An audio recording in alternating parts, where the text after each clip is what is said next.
Samanan, guys. Yo, I need to actually cut my hair sooner rather than later. So I've got this trait. I don't know if it's a toxic trait. Maybe you guys will tell me if it's a toxic trait where like I'll walk around with like my head thing, my headphones on, but I won't play any music. I'll play nothing. It's a toxic trait because I normally do it like when I'm eating or something and I don't want to be disturbed. So then people assume Uguti like I'm eating and I'm listening to something and I'm not, you know. And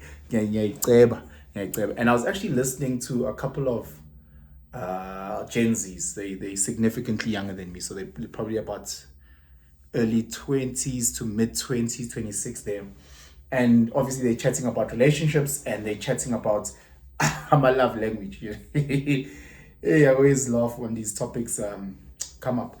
And they're chatting about my love language, you know, and I'm busy chowing and I'm with my peripherals seeing them look at me and they want to get my attention.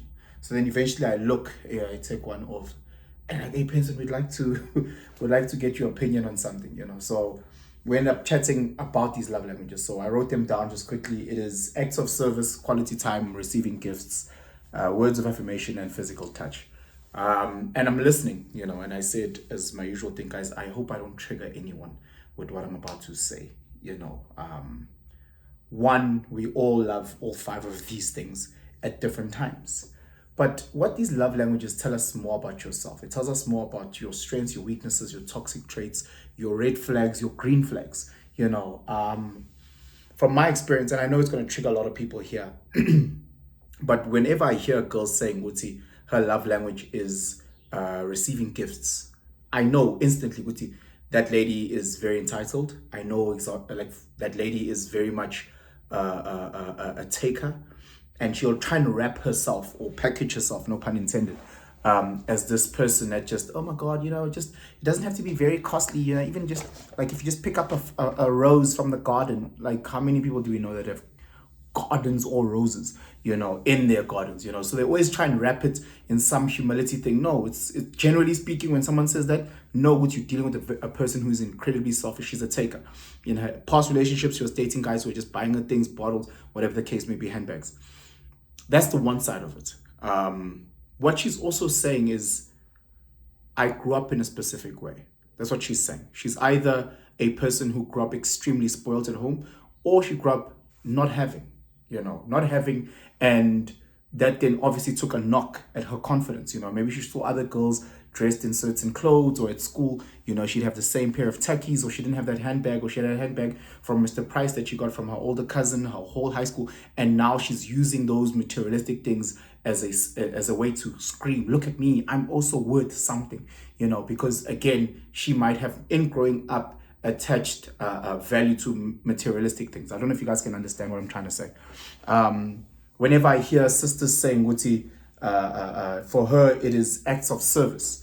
I know, Guti, yes, sis, that's a Miss Independent. Whenever someone says they like acts of service, it's normally those stubborn girls that never ask for anything. It's girls that do everything by themselves. You know, their car breaks down, they'll call the roadside assistance. If they've got, they will do everything. So the moment you come in and she shows that vulnerability and you start helping out, you lighten the load. So whenever someone picks up that, I just go, yo, acts of service. Please also don't mistake the two between gift giving and acts of service. They talk a different type of character trait, you know. So again, acts of service speaks to a person that normally does things herself. And when you come in, you lighten the load. When you come in and you go and take her car to get washed, it's not gift, it's just assisting, because she was going to do it by herself. You come in and you do ABC. She was already going to do it by herself. But again, you know, you've lightened her load, you know. So those women normally are very, very prideful. They never ask. They are Miss Independent to the core. So, excuse me, as I'm saying this, like the people's eyes are like, you know, words of affirmation. Words of affirmation, we can also link it to physical touch. You know, it speaks to intimacy. You know, it speaks to not being told you're beautiful enough, you know, not being told you're smart enough. You know, maybe you grew up and there was a lot of kids at home and you are like one of many, you know, and maybe you have the middle child syndrome where, again, you know, your older sibling could handle themselves, the younger one got all the affirmations. Oh, yes, good, you can ride a bike. Lapo when you are flying, oh, you got 50%. Lapo when you getting 80s and it's not good enough. So you've always now wanted validation from those that you love. Look at me, I'm someone. Yes, Penson, you are very smart. Yes, Penson, you are very beautiful. Yes, Penson, you are. Yes, words of affirmation. So it speaks to an intimacy, the same way that when people talk about a physical touch, it speaks with it. I yearn for that connection. I yearn for that intimacy. I yearn for something from someone that I love to say that I'm good enough, I'm pretty enough, I'm this enough, oh my God, yes, it's big enough. All those type of things. I yearn for that. So again, whenever you're talking to people about what their love language is, try and listen to what they're not saying. Try and read between the lines. And then quality time. Another one which is very, very much a big one in this busyness of the world. I think it's one that is very much neglected because we are overly stimulated. So I'm definitely to blame as well in my relationship, where I can literally be sitting next to, or I'm on my phone and she's on her phone and the TV's on. Or like my mom is there and she's like busy there with whatever she's busy with, Connie TV, my kids are. So we overly stimulated and we never really have that intense quality time. And I think that should be something that really needs to be unpacked. I've never experienced someone who sincerely, as number one, a love language says quality time, especially because we are so stimulated by everything, but all of those things tell me so much and give me in today's dating market and how challenging today's dating market is. When people are telling me these things, again, I'm trying to find out what type of person are you and what do you yearn within within me in this relationship. Because again, to get into a relationship, we normally look for things of commonality.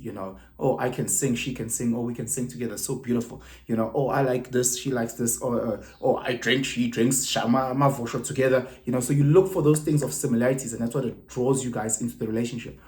How do you stay in a relationship? The only way to stay in a relationship is through growth. You guys both need to grow in a similar direction. If that's not happening, the relationship is done. If you guys are both not growing in the same, if she's growing by herself and you staying stagnant, boy, she'll leave you.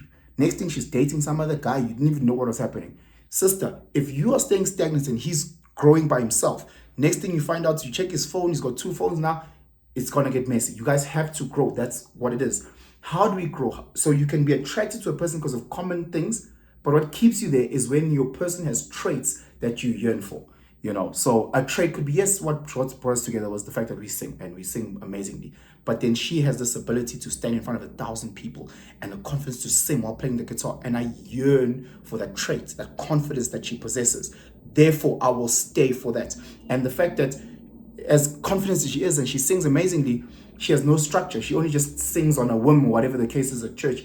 I can plan and I can structure and I can book gigs and she yearns for that. She's like, oh my God, I like how organized he is. I like how structured it is. That's something within her that she yearns for. So there's a commonalities and then there's things that we yearn for.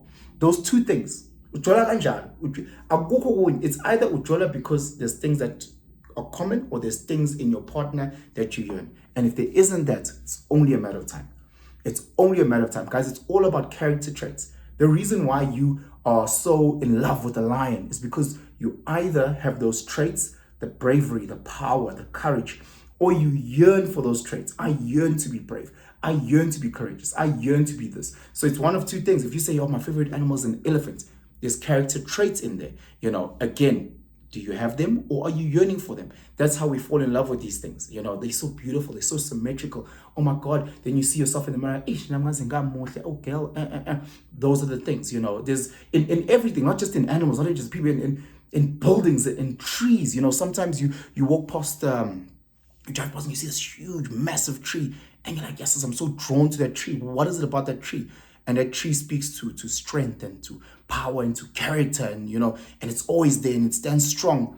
Lapho wena awusifebe, you push umoya ungapha namhlanje when you have no structure, you have no anchor, you have none of that, but you yearn for it. You yearn to be that steady tree that you can trust on. That's what's going to attract you. Or maybe you are that person in your family, you that anchor. People come and build around you and you stay firm. And then you become attracted to that. I've seen so many people who break apart, or they fall apart rather when other people in their lives who are their anchors change. All of a sudden, there's a grown man crying because his parents got divorced. And you're like, why? What's happening? Then you realize, oh, okay, he has no structure in his life. He has no stability in his life. There's nothing familiar in his life. The only constant thing is the character traits that he finds within the marriage of his family. The steadiness, the consistency. And all of a sudden now they're selling the family home and we are calm. No, I know what you're yearning for, bro. And you need to find it within your partner so you can build that. You need to build that stability. You need to build that character. You need to build that consistency. And yes, it's going to be hard. Of course, it's going to be hard, but you need to build that. Do I want to talk about tough love? No, let me not talk about tough love. There's a video that I want to do about tough love, and how people misconstrued like being cruel to be kind versus tough love, which again speaks to the growth. Again, when you hear people talk about love languages, ask yourself, in this year, what's the relationship growth? Oh, she loves receiving gifts. What does that say about her? Okay, no. What does that say? There's one thing for her to say, my love language is me giving people gifts. That you never hear that. She'll say, my love language is receiving gifts. Then you go, okay, what does that say about you? Can I plug into the space? Because what happens if I no longer speak your language? Do we then fall apart? Because I might be a giver and give gifts, you might be a receiver, but at the end of the day, if your entitlement becomes something too big, if your selfishness becomes something too big, can I handle that? Or is it something that we need to work on? Maybe it's as a start.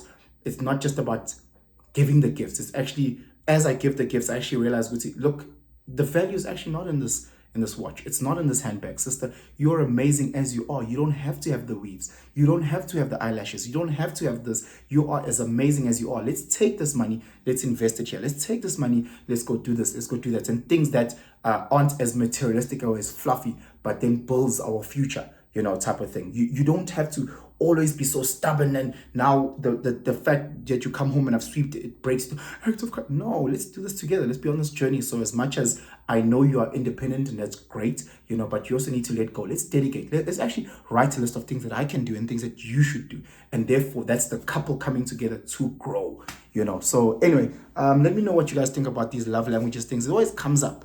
And it always comes up like with Let Gang and NO 25, talking about love languages. But it's so interesting when you dive deeper into it. Again, we all like all of those 5 things, physical touch or words at different points of time. That's not what I'm trying to say. But if you lead with a specific one, a specific 2, for me, I just have these flags. And I thought, what's it, and I try and dig deeper, because again, once I get past the surface level shit and I go deep, therefore we start really unpacking where can we go with this relationship. But anyway, let me know what you think. Acts of service, quality time, receiving gifts, physical touch, words of affirmations. Yes, please share this video far and wide. Subscribe if you're not yet subscribed. Hit that notification bell. Just thank you to everyone who has subscribed. We're on 16,000. That's fucking humbling. Like, really, really, guys. Thanks to all the paying members. Like, thank you, Nyanbonga, guys. I love you guys. Have yourselves a fantastic day. I'm out.